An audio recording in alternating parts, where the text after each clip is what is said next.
My name is Mikhail. In the reserve, they call me Polar. The nickname stuck with me after an incident when I led a group of scientists out of a 3-day fog without a compass or a map. They say I have an innate sense of direction, like migratory birds. April 26, 2014 was cold even for Karelia.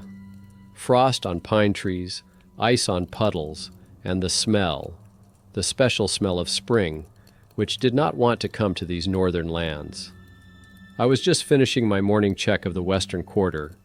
In my backpack, in addition to the standard gamekeeper kit, first aid kit, walkie-talkie, topographic maps, was a bag of bird food, a small weakness. Tits and woodpeckers and all the birds of our reserve are going through the hardest time at the end of April. Winter reserves are running out, and new food is still scarce. Kostamuksha Reserve became my home 7 years ago, in 2007. But I have known these forests since childhood. I knew them as a hunter, as a tracker, as a poacher. Yes, poacher. That word still burns my throat when I have to say it. For 10 years I was what I'm fighting now. Knew every trail, every animal habit, every way around the law. That all changed that March morning as I tracked a family of elk in a northern neighborhood, already guarded at the time. I was confident in my invulnerability. Knew that the gamekeepers circled the area on Thursdays, not Tuesdays. I knew the location of all the camera traps. My arrogance played a cruel trick on me. The shot rang out in the absolute silence of the dawn forest. I was aiming at a large elk, but at the last moment something scared the animals away. The bullet hit a female moose, which, as I learned later, had 2 cubs. I saw her fall. I saw the cubs stomping around, not realizing what had happened. Something broke inside me at that moment. Instead of finishing off the wounded animal and fleeing, I spent 3 days in the woods trying to save the orphan moose cubs. To no avail. They didn't survive. But those 3 days turned my whole life upside down. I went to the reserve office myself. I confessed to everything myself. I got a suspended sentence and the right, yes, it was a right, not a punishment, to work in the reserve under supervision. The first 2 years were not easy. Colleagues were wary. My superiors checked my every move. I understood them and did not object to their indignation. Fortunately, my knowledge of the forest and tracking skills did their job. Gradually, I became part of the team. This reserve has a lot to protect. 22,000 hectares of untouched Karelian taiga, lakes with crystal clear water, relict pine trees centuries old, bears, lynxes, moose, wolves, wolverines, rare birds. And all this on the border with Finland, which creates its own difficulties. The border status of the territory is a two-edged stick. On the one hand, additional protection. Border guards are not dormant. On the other hand, it is a temptation for smugglers. For those who want to cross the border unnoticed, the reserve with its difficult bogs and deep forests is an ideal route. And for those who fish for rare species, be it animals or plants, it is a treasure trove. Roots of some plants, bear bile, moose antlers, all these are valued in folk medicine not only in Russia, but also in Finland and further in Europe. I know all their tricks. I used them myself once. Now this knowledge helps me to protect what I used to destroy, a kind of redemption. On that April day in 2014, I didn't know that another round would be the beginning of the most challenging ordeal of my career as a gamekeeper, that I would have to face not only the cunning of poachers and the cruelty of smugglers, but also the mysteries that the taiga has kept for centuries. I walked 5 kilometers on the ice, feeding tits and correcting camouflaged camera traps, when the radio on my belt came to life with a dry crackle. Vasily Petrovich, the head of the reserve, was calling me to the cordon. Something in his voice made me quicken my step. In 7 years of work I had learned to distinguish intonations. This one didn't bode well.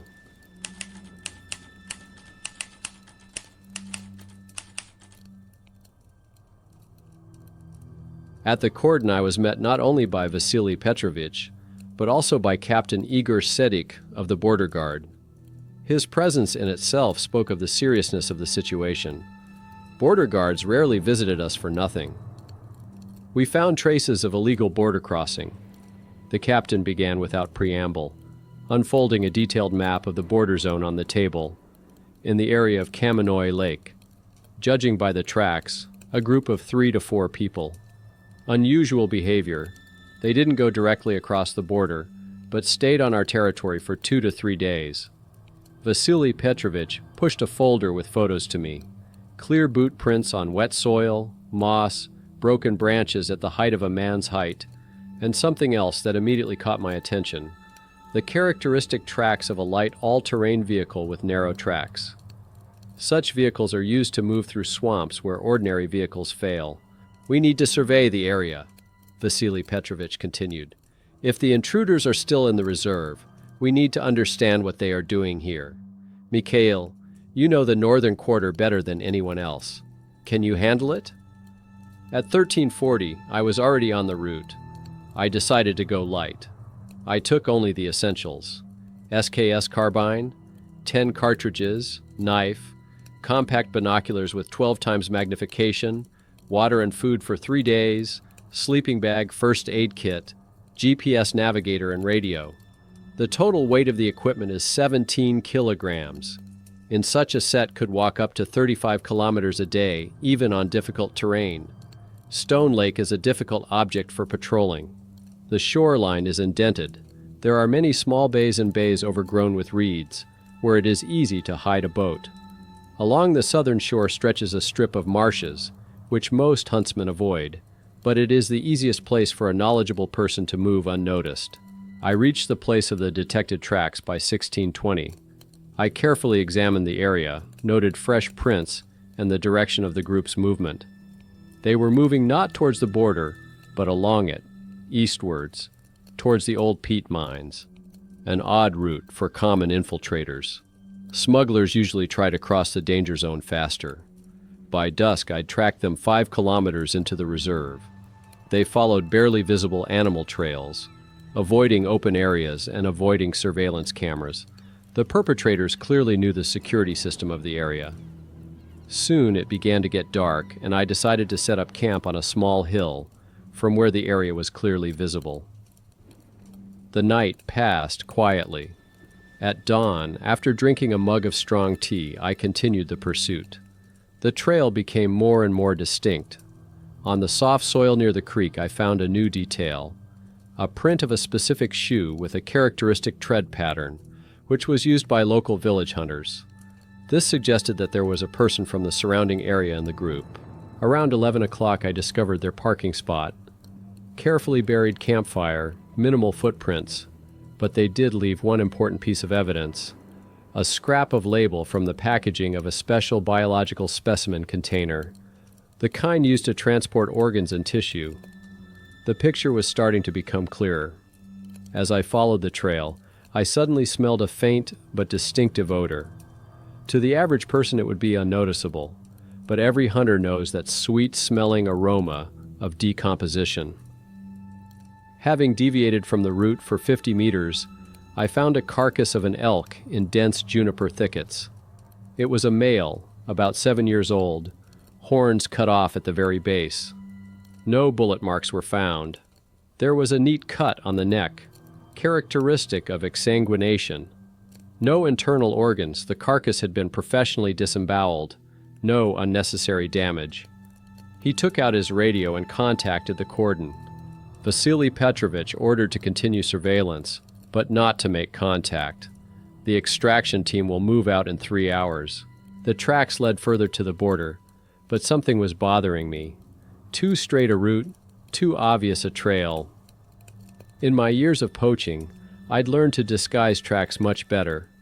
Professionals wouldn't make that mistake. Suddenly, I realized it was a distraction. They deliberately left a clear trail to divert the chase away from something more important. I remembered the map of the area. 3 kilometers to the north was an old hunting hut where the gamekeepers used to store their equipment. A few years ago, it had been abandoned due to dilapidation, an ideal place for a secret base.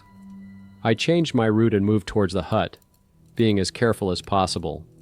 On the approach, I noticed freshly cut branches for camouflage and thin fishing lines stretched between trees at a height of 40 centimeters from the ground. Primitive but effective signaling.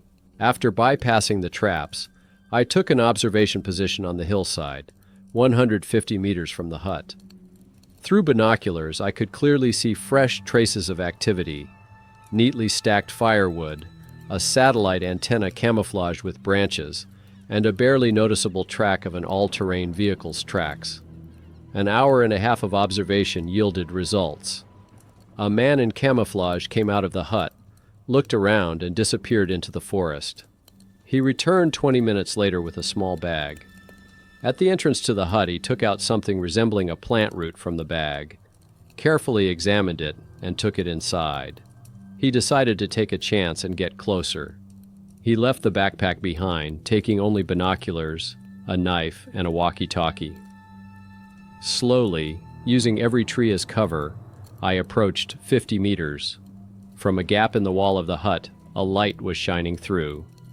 Moving from tree to tree, I approached the small window on the back wall. What I saw inside confirmed my hunch. 3 men were sorting the booty: plant roots, presumably Karelian ginseng, some mushrooms, bags of bile, bear bile, judging by its size, and cut elk antlers. Everything was carefully packed in vacuum bags and special containers with refrigerant. On the table was a map with marked points, obviously the places where rare biological materials were collected. Next to it was a list with prices in euros, 5-digit sums. The smuggling scheme was becoming clear.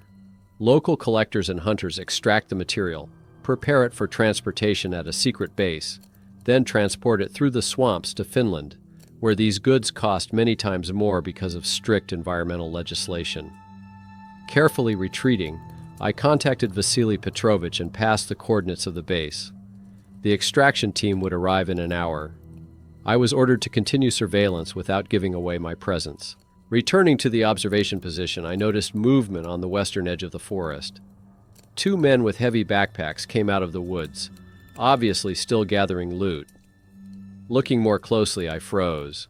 One of them I knew personally, Sergei Kolosov, a local hunter with whom we had once fished in these woods, a former accomplice of my poaching trips. The situation was getting complicated. If Sergei was here, it meant the smugglers were using old poaching schemes we had developed years ago. That explained their familiarity with the security system. Sergei could know all my habits, my tactics, even the way I moved through the forest. Suddenly, I felt vulnerable. At that moment, a loud whistle sounded from the side of the hut, the conventional danger signal we had used before. Someone had spotted the signs of surveillance.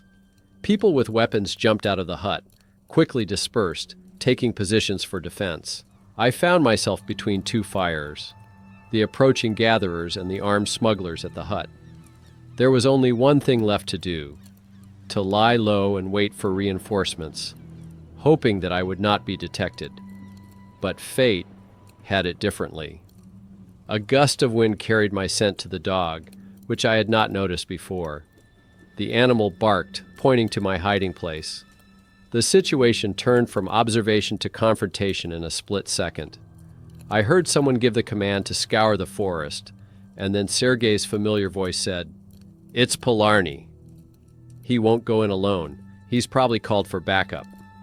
We have 15 minutes." The race against time had begun. The smugglers were hurriedly packing up their most valuable possessions, preparing to retreat. I couldn't let them get away with the evidence. The radio was useless. They were using a portable signal jammer, another trick from our past arsenal. We had to rely on ourselves. After estimating the distance to the hut and the number of opponents, I decided to take a risk. I quickly moved to a fallen tree that provided a better view and fired a warning shot into the air. The echo of the shot echoed through the forest. I loudly announced that the area was surrounded and offered to surrender. The bluff only partially worked. 2 of the pickers dropped their backpacks and fled into the woods, but the main group at the hut took up defensive positions, clearly intending to break through with a fight. At that moment, the sound of an engine came from the lake. The reinforcements arrived in time. Seeing the approaching capture group, the smugglers realized the hopelessness of resistance. In 20 minutes, the operation was completed. 5 detainees, seized weapons, and a full database of smuggled biomaterials. Sergei was among the detainees. As he was led to the car, our gazes met. His eyes read not so much remorse as disappointment at having lost. "You've changed, Polar," was all he said. Yes, I had changed. And now I was using my knowledge not to destroy, but to protect. The operation was one of the biggest anti-poaching successes in the reserve's history.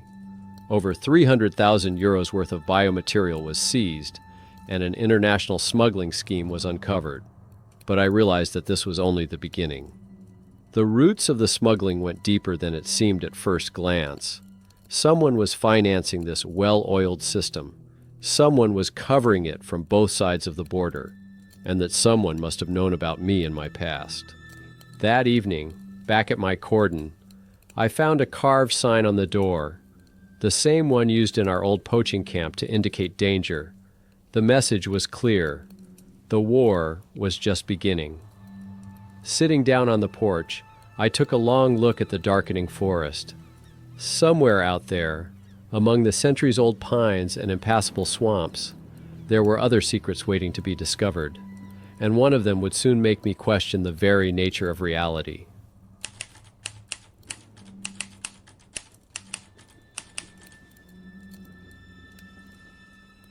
On May 15, 2014, 2 weeks after the operation with the smugglers, there was a strange call from local reindeer herders.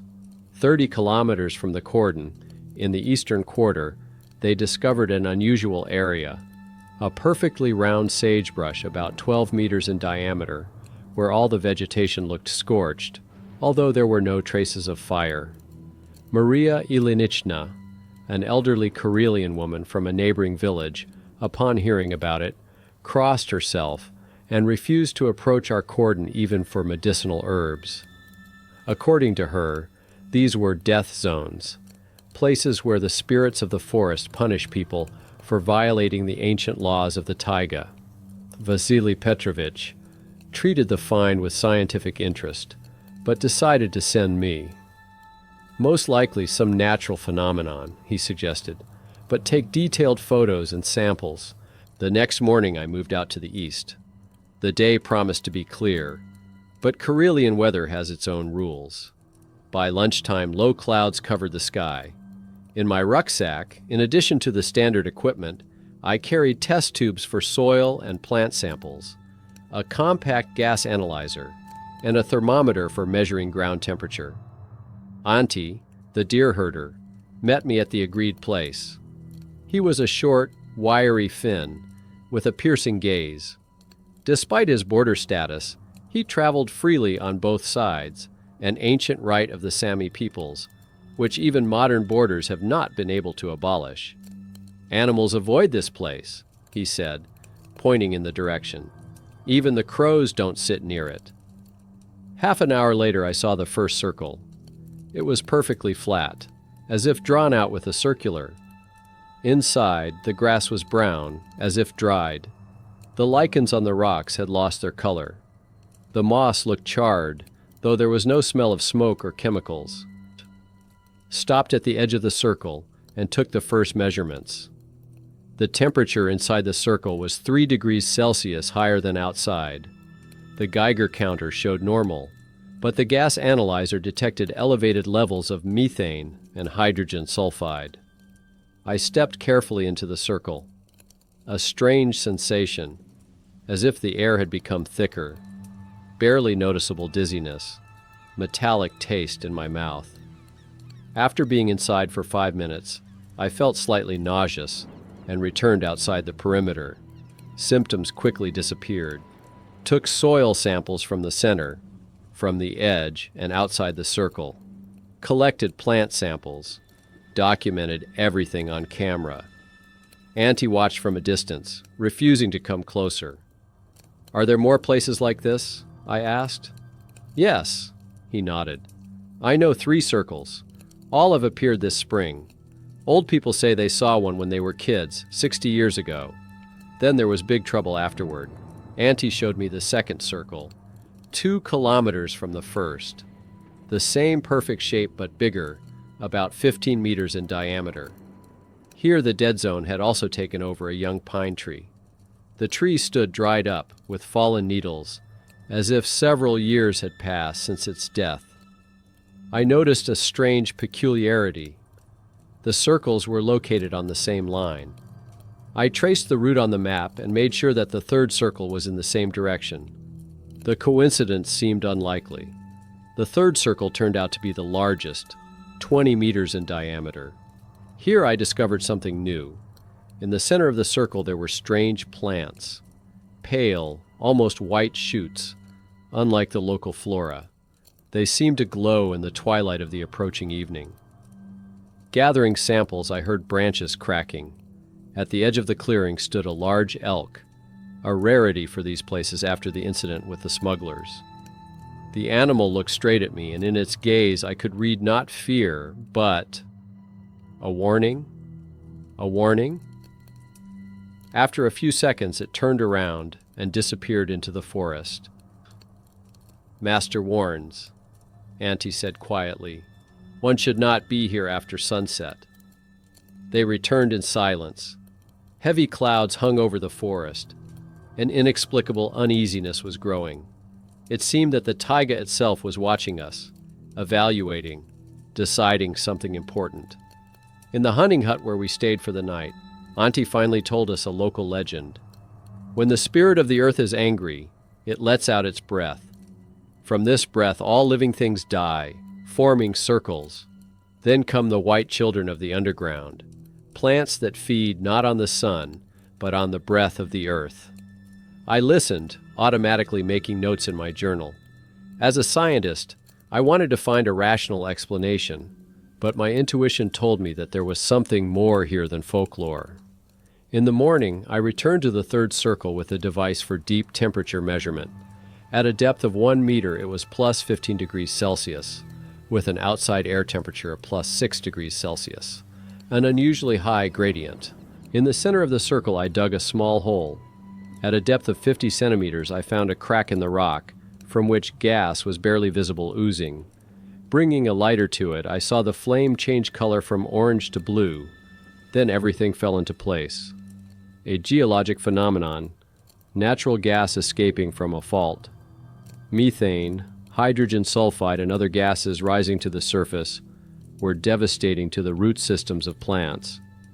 Regular emissions created perfect circles, and the unusual white plants have adapted to the high levels of sulfur and methane. But why did the emissions start now? And why in strictly defined places on the same line? Returning to the cordon, I studied geological maps of the area. It turned out that the circles are located exactly above an ancient fault in the Earth's crust. 60 years ago, when according to Auntie, a similar phenomenon was observed, a series of small earthquakes were recorded in the area. Seismograph data in recent months showed an increase in microseismic activity. Nature was getting ready for something big. Wrote a detailed report and sent samples to the reserve's lab.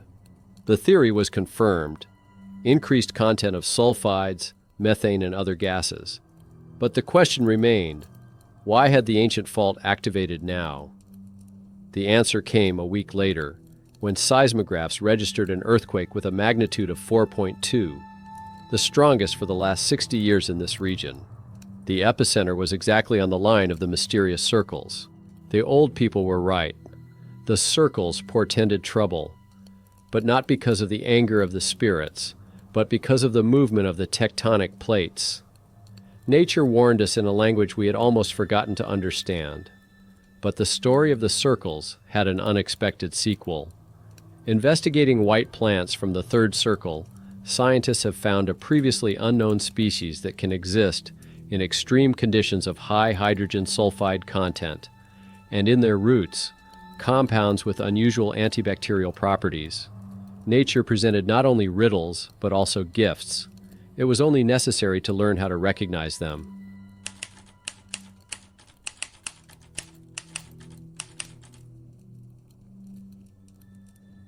October 2014 was cold. Early snow covered the taiga with a white shroud, hiding the fallen leaves and turning the forest into a frozen kingdom. On October 12th, the temperature dropped to minus 15 degrees Celsius, which was abnormal even for Karelia. After a morning round of the northern quarter, I returned to the cordon. At 14:30, there was a call from Vasily Petrovich. His tense voice reported an emergency. A signal was received from an emergency beacon. A hunting license for elk was issued to Igor Savin, 19 years old. The guy was supposed to return last night. Last name Savin jogged my memory. I checked with my superiors. Yes, his father is Stepan Savin, the same inspector who detained me 7 years ago, the man who gave me a chance to change. At 3:20 p.m., I was already on Igor's trail, starting from the site of the last beacon signal. The fresh snow had preserved clear boot prints. The guy was moving confidently, obviously knowing where he was going. Too confident for a beginner. He was going deep into the most protected places. After 3 kilometers, the tracks turned sharply off the hunting trail into a dense spruce forest. Here the authorized zone ended. The picture was clear. The inspector's son decided to poach.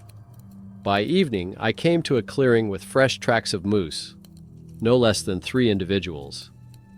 Igor had obviously pursued them, but further on, the tracks became chaotic. Disorderly prints, broken branches, blood on the snow. The hunt didn't go according to plan. Judging by the tracks, the guy hurt the elk, but not fatally.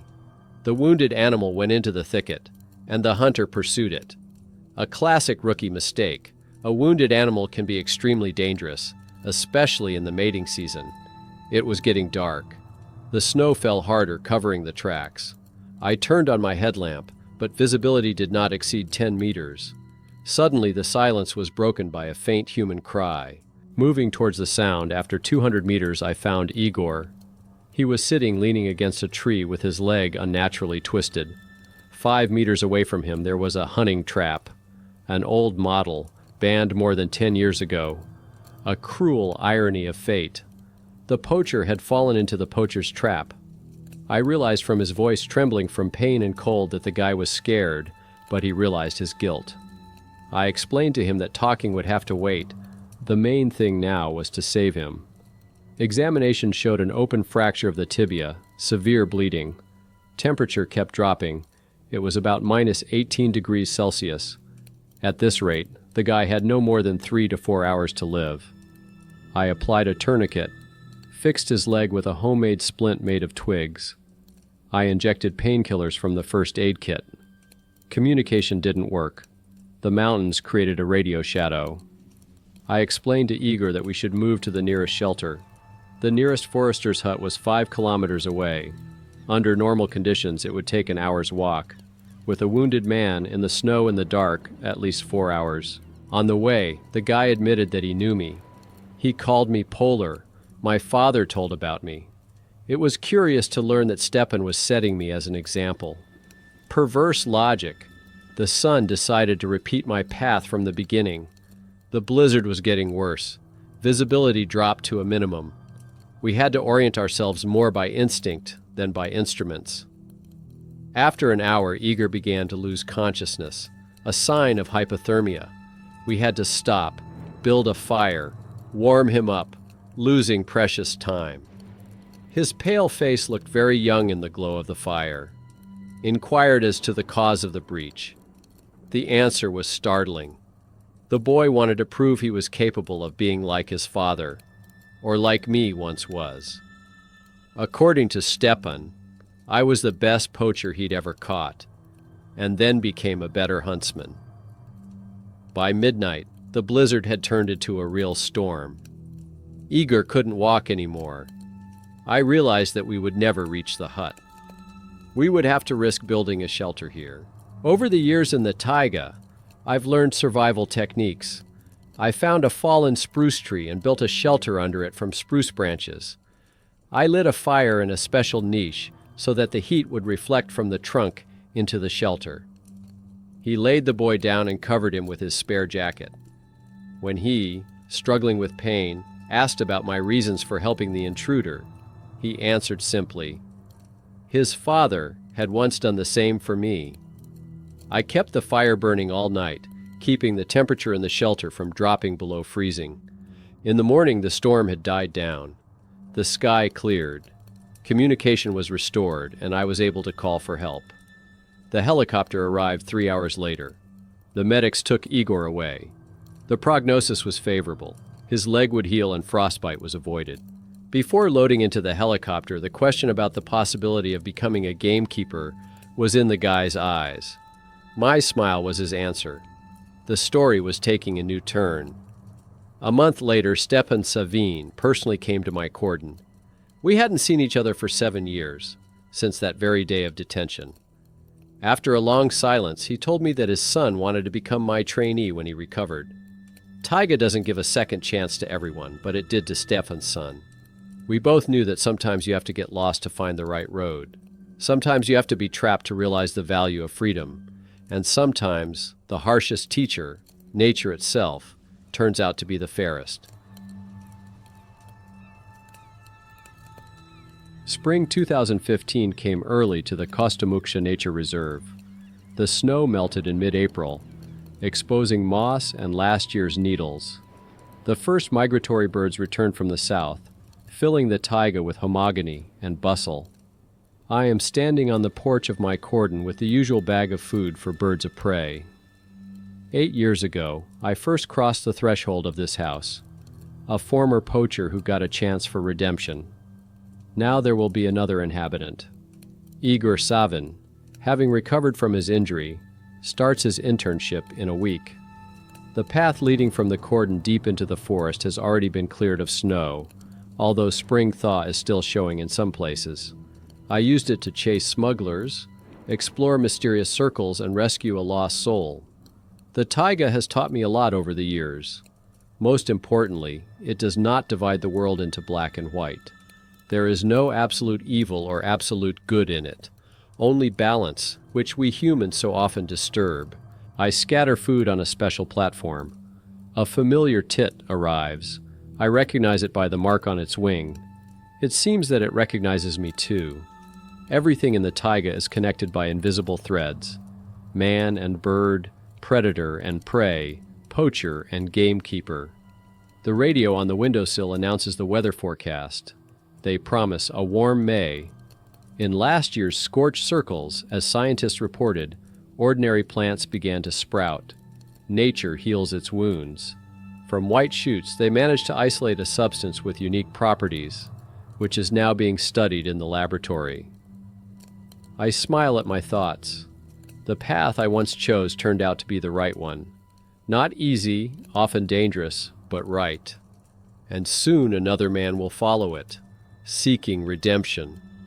Tomorrow we'll take another detour. The taiga awaits. This is the end of the story of gamekeeper Mikhail Polar.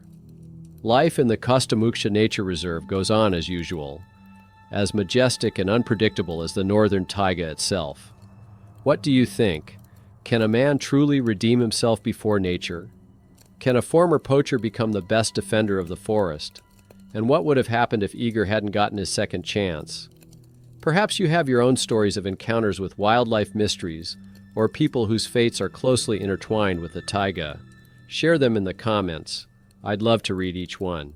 Don't forget to put a like if you like this story, and subscribe to the channel so as not to miss new, exciting stories. Thanks for watching, and see you in the next episodes.